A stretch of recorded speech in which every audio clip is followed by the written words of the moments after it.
Good day, everybody. You know, a month or two ago, when Kim and I had first heard that Lego was going to come out with a big new Disney themed set, we were so excited.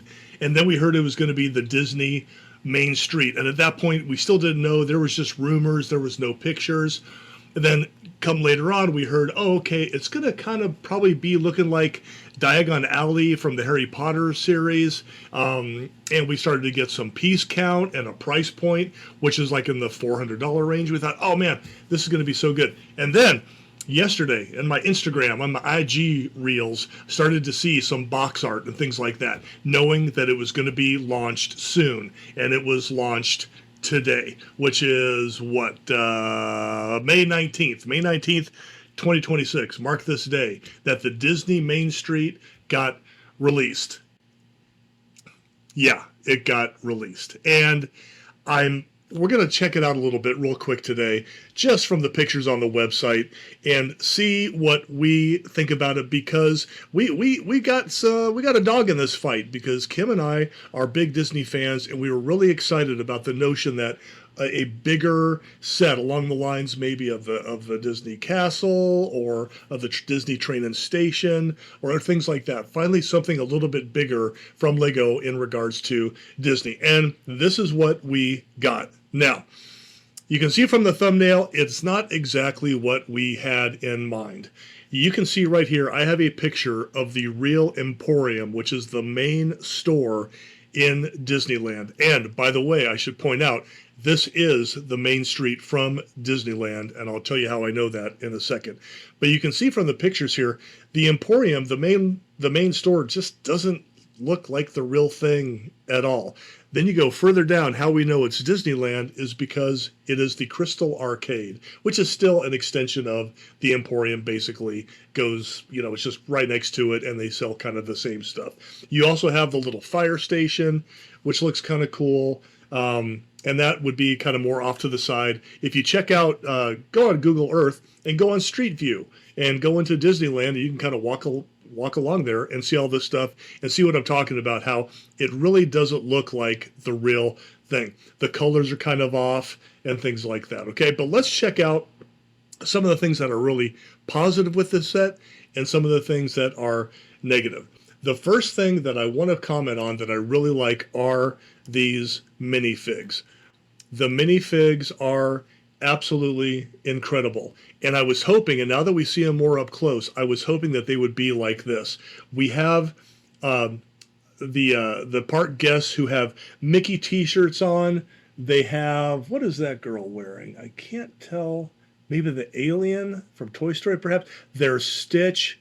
There's Flounder. Oh, there's the alien from Toy Story. We have a girl wearing a stormtrooper. Many of the characters have mouse ears on, which is totally cute. We have the little girl's Flounder. She's got a little wand. We have the kid in the wheelchair, which is totally cool. He's got a Spider-Man outfit on.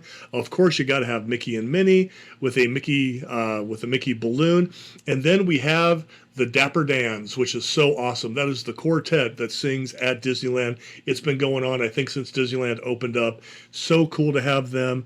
And then we have like a security guard, and we have a couple of employees. So the majority of it is, it's about half and half, I guess. Guests and then staff members with the Dapper Dans and the other cast members there. So these minifigs are awesome.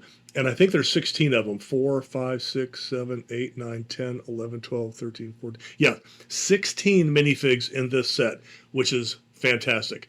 Big fan of the minifigs here. Now, a couple of criticisms. First of all, you heard me talk about the colors. The colors are just not right. There is no yellow. The Emporium doesn't have yellow on it. So that's kind of a bummer.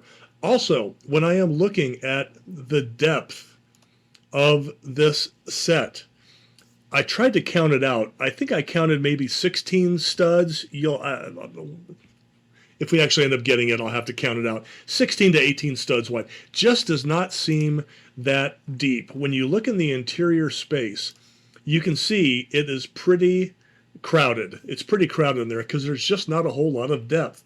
So what you are really getting, and this is, and I'm not sure, we don't have Diagon Alley. I'm not sure how deep Diagon Alley is.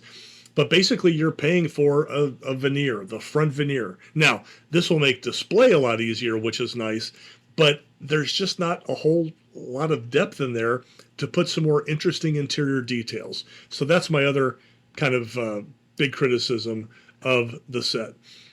Let's talk about what they say is in here. So first of all, we got 3,899 pieces. That's great.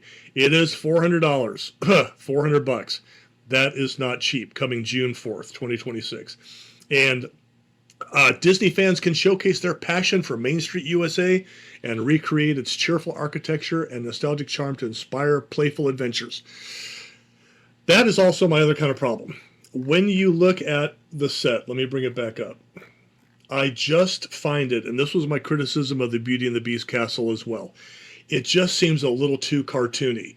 This seems like a $400 play set, which probably should not be the case. $400, I put that right in adult fans of Lego territory for fans like Kim and I, who are big Disney diehards, and I struggled when I first saw the box art.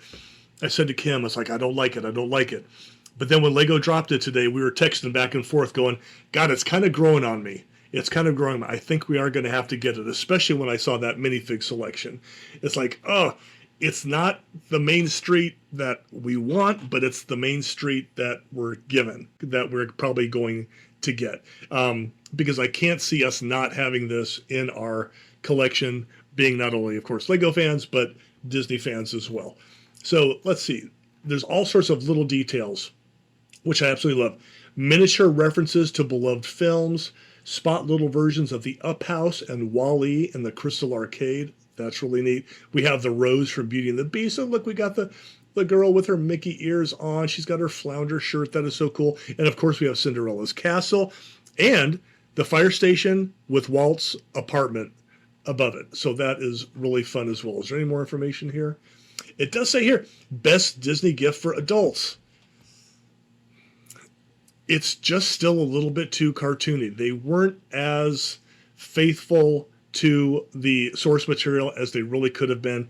I'm also kind of used to looking at really cool Rubicable mocks where there's, and I can't remember the name of the guy, Kim will put it above my head here. I want to say WDW Bricks or something like that, who has made mocks, big, full-size big mocks of all of the shops on Main Street. I think he did it in Disney World or Disney, I can't remember. But I'm kind of used to seeing those, and those are very faithful recreations to the real thing. So that's why I'm a little hesitant on this. But as I said, it's growing on me. The more I look at it, it's going to be on our bookshelf anyway.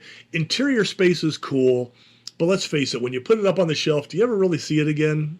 Maybe not. So maybe that's not a huge deal. But for me, the game changer was when I saw the minifig. So that's kind of where we land on it. We're probably going to end up getting it at some point. Don't know when, but it's going to be on our list for sure. What do you think? Leave a comment. Is this what you were expecting? Do you like it? Are you going to get it? Let us know. Hit like, hit subscribe, and we'll see you next time. Thanks. Bye.